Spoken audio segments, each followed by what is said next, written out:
वसमत येथील बहिर्जी महिला वसतिगृहात अतिशय अल्प दरात सुविधा। वसमत येथील बहिर्जी महिला वसतिगृह अतिशय अल्प दरामध्ये राहण्याची व खाण्याची अतिशय उपयुक्त सोय येथे करण्यात आली आहे।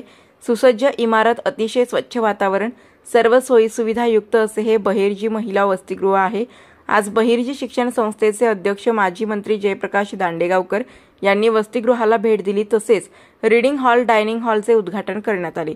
तसेच या ठिकाणी काय सुविधा आहेत, काय नाही याबद्दल वसतिगृहात असणाऱ्या मुलींची चौकशी करण्यात आली।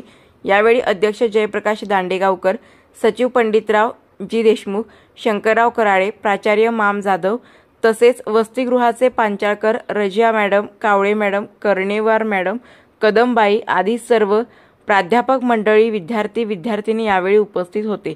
प्रतिशोध न्यूजसाठी बालाजी पोले, हिंगोली। बहिर्जी स्मारक महाविद्यालयामध्ये आज रोजी बहिर्जी स्मारक महिला महाविद्यालयाच्या महिला वसतिगृहामध्ये या ठिकाणी आदरणीय दांडेगावकर साहेबांनी भेट दिली।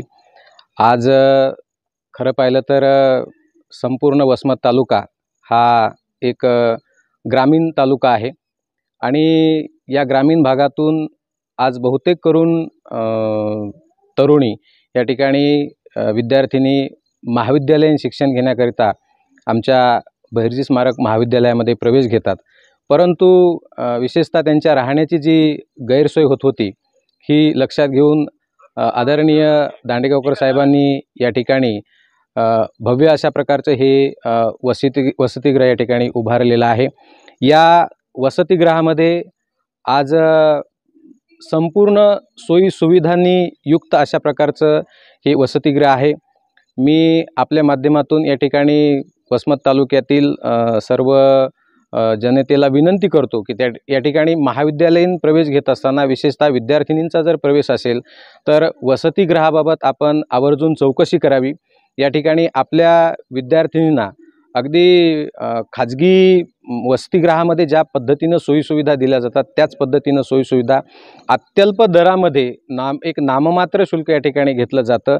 आज बाहेरच्या वसतिगृहांचा आपण विचार जर केला तर लाखो रुपये फीस आहे, परंतु या ठिकाणी अगदी त्या विद्यार्थ्याकडून नाममात्र शुल्क भरून वर्षभर त्याला त्या सुविधा देण्याचा आमचा प्रयत्न असतो। त्याचबरोबर स्पर्धा परीक्षेच्या दृष्टिकोनातून तयारी आणि दररोजचं त्या ठिकाणी मार्गदर्शन आणि इतर काही अडचणी असतील तर त्याही सोडवण्याचा या ठिकाणी प्रयत्न केला जातो।